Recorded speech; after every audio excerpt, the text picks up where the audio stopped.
अन्नू बेचारी इतनी गरीब हो चुकी है कि सीरियल में अब अन्नू के टिफिन में खाना तक नहीं है।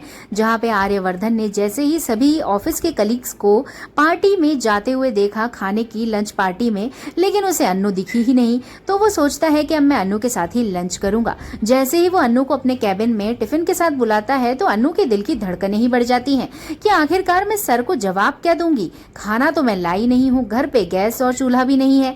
अब मैं क्या बोलूंगी आर्य सर को, किस मुंह से जवाब दूंगी। देखते देखते चली जाती है अन्नू ऑफिस में और वहीं पे आर्यवर्धन उसका इंतजार कर रहा होता है खाना खाने के लिए, उसके साथ एंजॉय करने के लिए।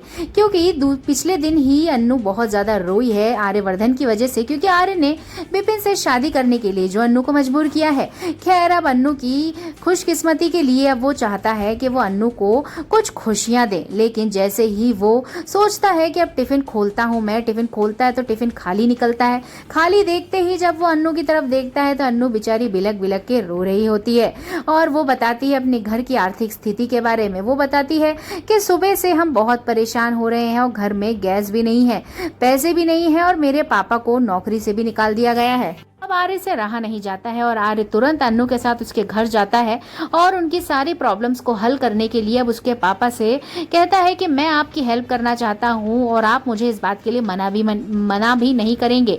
इस बात पे अब आर्य की बात पे सभी लोग मान जाते हैं। अन्नू, पुष्पा और अन्नू के पापा मान जाते हैं। लेकिन अब आर्य लेने वाला एक बहुत बड़ा फैसला और ले जाने वाला है, अपने घर पे गृह प्रवेश करवाने वाला है। इन सभी लोगों का बोरिया बिस्तरा बंधवा के ले जाएगा वो अपने महलों वाले घर में। लेकिन इस बात से अन्नू की माँ बहुत खुश होगी कि चलो जैसे तैसे मुझे बड़ा बंगला तो रहने के लिए मिला। लेकिन अन्नू के दिमाग में बहुत ज्यादा हलचलें हैं, क्योंकि वो चाहती नहीं है कि आर्यवर्धन उसके लिए कुछ सोचे, क्योंकि वो तो आर्यवर्धन से प्यार करती है, लेकिन उसे अभी तक पता ही नहीं पड़ा है कि आर्य भी उससे प्यार करता है।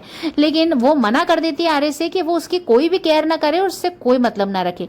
लेकिन अब आर्य तो जानता ही है कि वो अन्नू से प्यार करता है, तो तुरंत ही वो अन्नू के पीछे पीछे उसके घर जाता है और उन सभी लोगों को सही सलामत लेके अपने घर ले जाता है।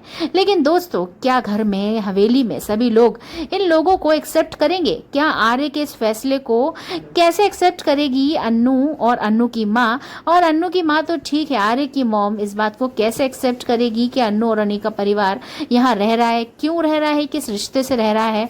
लेकिन मेन सीरियल तो अब ट्रैक शुरू होगा, क्योंकि अब अन्नू की माँ बोलेगी आर्यवर्धन से अन्नू की शादी करवाने को। देखने में मजा आएगा, देखते रहिए सीरियल तुमसे तुम।